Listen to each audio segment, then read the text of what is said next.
các bạn. Hôm nay mình đi đánh cá lóc ở rừng U Minh Thượng nha. Địa điểm của mình đánh hôm nay là ở cái láng cây gòn nha. Láng cây gòn thì rất là rộng luôn các bạn. Mình sẽ quay một vòng. Đây là ở bên cánh trái nha. Khu vực mình đứng phía trước đây là chỉ là một cái khu vực nhỏ thôi. Mình lội sâu vào trong nữa, nó rất là rộng luôn. Rất là nhiều điểm đánh nha các bạn.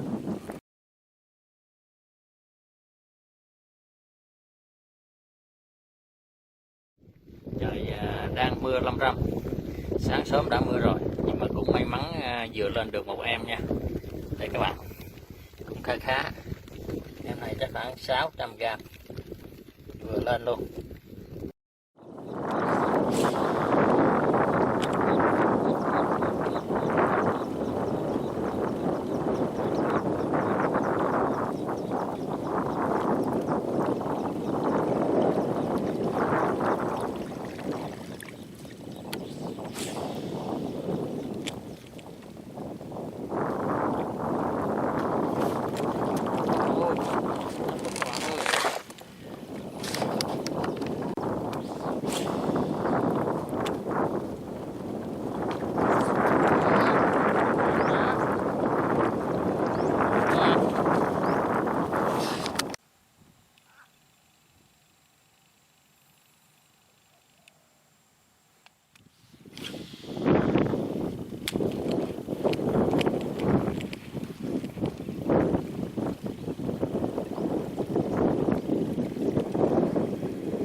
Quá rồi, quá anh ơi, khủng ơi.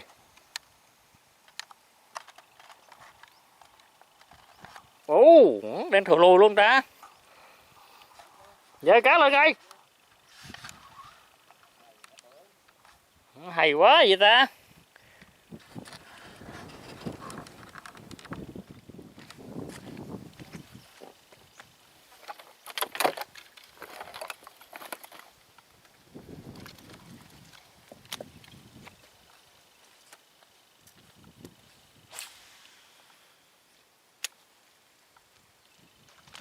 Ôi, thân hết tóc luôn rồi.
Cá nha các bạn.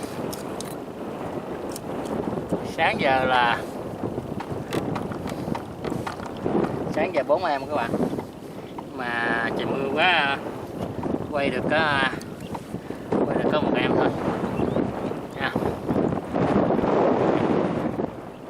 4 em quay được em thôi, dễ thương luôn.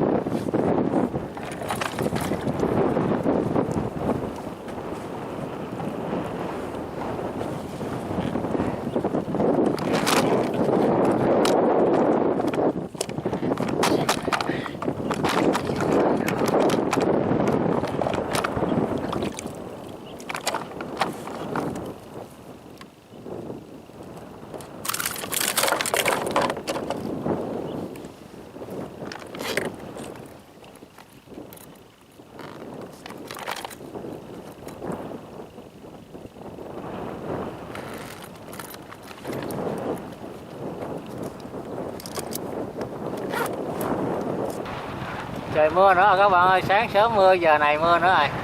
Hết câu kéo gì luôn rồi các bạn ơi. Quá trời rồi. Đeo thù lùi hết trơn luôn rồi nè các bạn. Thôi giờ chắc ngắt máy rồi. Cắt máy thôi, quá trời mình chuyển rồi. Mình mù luôn rồi.